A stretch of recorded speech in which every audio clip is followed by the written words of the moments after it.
قل تعالوا اتل ما حرم ربکم علیکم. یہ آیت مجھے بڑی پیاری لگتی ہے.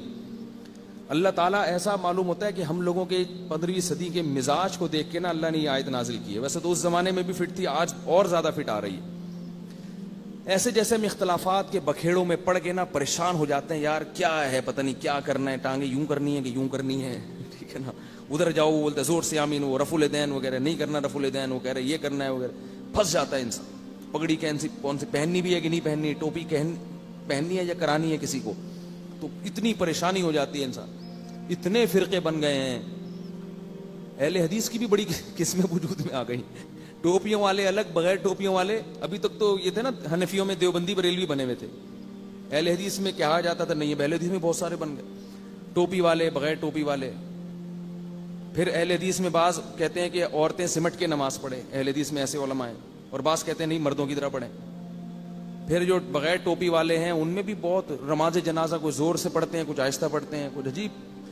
تو پبلک اتنی پریشان ہوتی ہے کہ یار یہ دین کے مقتدا اور رہبر ہیں, کہاں لے کے جا رہے ہیں یار ہم.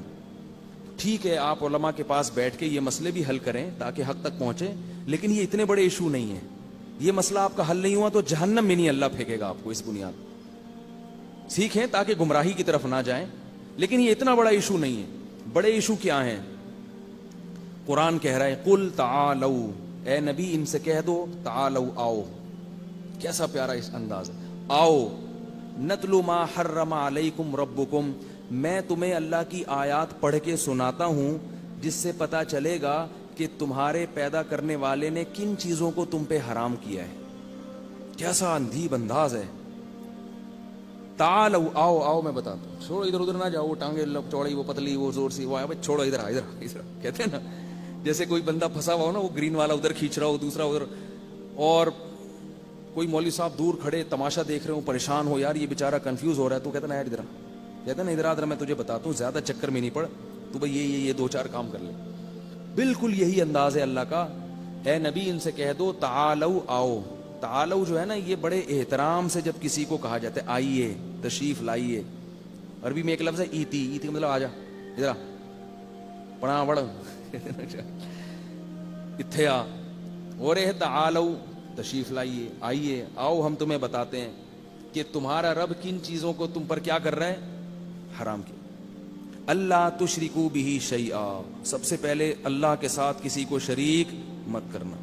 یا اللہ مدد چلے گا, یا رسول اللہ مدد قبول نہیں ہے, نہیں ہے. بس چھوڑ دو اپنے مولوی لوگ جو تمہیں کہہ رہے ہیں نا نہیں یا رسول اللہ مدد ہونا چاہیے, ان کے فلانے مہاجر مکی نے لکھ دیا تو فلانے لکھ دیا, وہ ہمارے اکابر نے لکھا ہے. مشکل کشا اس معنی میں نہیں لکھا مشکل کشا کہ اللہ نے ان کو اختیارات دیے ہیں. مشکل کشا اس کو بھی کہہ دیا جاتا ہے بعض دفعہ کہ وہ آپ کی کوئی مشکل بیٹھ کے حل کر دے, اور اس لفظ کو پکڑ کے بیٹھ کے کہ حاجی امداد اللہ مہاجر نبی مکی نے بھی مشکل کشا لکھا ہے. وہ بھائی وہ اس معنی میں نہیں لکھا. اگر اس معنی میں لکھتے کافر ہو جاتے, اور ہم ان کو اپنے بزرگوں کی فہرست سے نکال دیتے. جو مشرک ہے وہ تھوڑی بزرگ ہوتا ہے.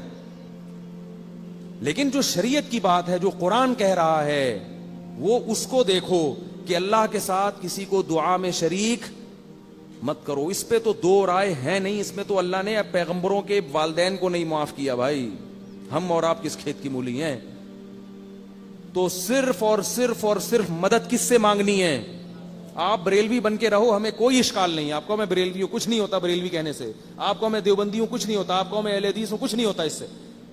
اللہ جو کہہ رہے ہیں یہ 2-4 کام کرو جو میں بتا رہا ہوں. سب سے پہلے کیا ہے؟ میرے ساتھ کسی کو شریک نہیں کرنا. ناموں سے نہیں ہوگا. اللہ تعالیٰ قیامت میں یہ نہیں دیکھیں گے دیوبندی بریلوی اہل حدیث کیا ہے. اللہ کہیں گے جو احکام اور عقائد میں نے دیے تھے وہ ہیں یا نہیں. اگر اللہ نام دیکھ کے جنت میں داخل کریں تو صرف جماعت المسلمین والے جنت میں جائیں گے, کیونکہ انہوں نے باقاعدہ 1975 میں اپنا نام جماعت المسلمین گورنمنٹ سے رجسٹرڈ کروا دیا ہے. وہ تو کہیں گے اللہ ہمارے پاس تو سرٹیفکیٹ ہے پورا, ٹھیک ہے نا.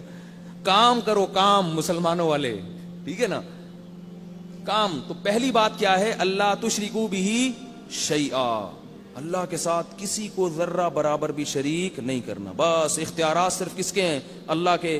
یا ایھا الناس انتم الفقراء الی اللہ, اے لوگوں میں نبی بھی داخل ہیں یا نہیں ہے؟ سب داخل ہیں اس میں. انتم الفقراء الی اللہ, تم سب کے سب اللہ کے در کے فقیر و محتاج ہو, کچھ نہیں کر سکتے اللہ کے ارادے کے بغیر.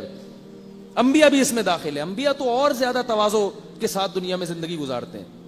قرآن میں کتنی جگہ اللہ نے اپنے نبی صلی اللہ علیہ وسلم کو بھی تنبیہ کی ہے کہ اگر آپ بھی سیدھے راستے سے ہٹے تو آپ کو اللہ کے عذاب سے کوئی نہیں بچا سکتا. حالانکہ نبی کبھی بھی سیدھے راستے سے نہیں ہٹتے, یہ بتانے کے لیے کہ یہ بھی میرے احکام کے مکلف ہیں, تم بھی میرے احکام کے مکلف ہو, یہ بھی ہے, یہ بھی میرے بندے ہیں. تبھی ہم جب کلمہ پڑھتے ہیں اشہد ان لا الہ الا اللہ وحدہ لا شریک لہ واشہد ان محمدا عبدہ ورسولہ. دیکھو کیسا عجیب کلمہ ہے. عبد کا لفظ پہلے ڈال دیا, رسول کا لفظ بعد میں. بندے ہیں, غلام ہیں اللہ کے, اس کے بعد ہیں رسول. یہ ہمارے کلمے میں یہ لفظ اس لیے ڈال دیا تاکہ ہمارے اندر وہ شرک نہ پھیلے جو عیسائیوں میں پھیل گیا تھا. اور آگے فرمایا ولا تشرکوا بہ شیئا وبالوالدین احسانا. اور دوسرا حکم کیا دیا, والدین کے ساتھ اچھا سلوک. احسان پتہ ہے کسے کہتے ہیں؟ خدمت کو نہیں کہتے. احسان کا مطلب ہے کہ جتنا ان کا حق بنتا ہے اس سے زیادہ کیا جائے. احسان کہتے ہیں کسی بھی چیز کو بہت ہی اچھے طریقے سے کرنا. جیسے حدیث میں آتا ہے نا, نماز میں احسان کیا ہے کہ ایسے عبادت کرو جیسے استحضار ہو کہ اللہ تمہیں دیکھ رہا ہے. تو ہر چیز کو بہت عمدہ طریقے سے کرنا. اور فرمایا ولا تقتلوا اولادکم من املاق. اپنی اولاد کو قتل مت کرو غربت کے خوف سے. نحن نرزقکم وایاہم. رزق تمہیں ہم دیتے ہیں اور ان کو بھی ہم دیں گے. آج اولاد کو قتل تو نہیں کیا جاتا, لیکن پریگننسی میں حمل ضائع کرا دیا جاتا ہے. اور یہی ہوتا ہے کہ اس کی فیسیں کون بھرے گا, اس کے علاج کے خرچے کون اٹھائے گا. 2 بچوں کو پالنا مشکل ہو رہا ہے, تیسرا آئے گا, اس کی فیسیں کون دے گا. اللہ نے کیا کہا کہ اس کو رزق کون دے گا؟ میں دوں گا. یہ بہت بڑا جرم ہے, یاد رکھو. حمل روکنا اس نیت سے کہ میں خرچے کیسے پورے کروں گا. یہ اللہ پہ الزام ہے کہ اللہ کو آپ تانا دے رہے ہیں کہ اللہ میرے خرچے پورے نہیں ہوئے تھے, میں تو بھوکا مر گیا, ایک اور نسل دنیا میں آ رہی ہے.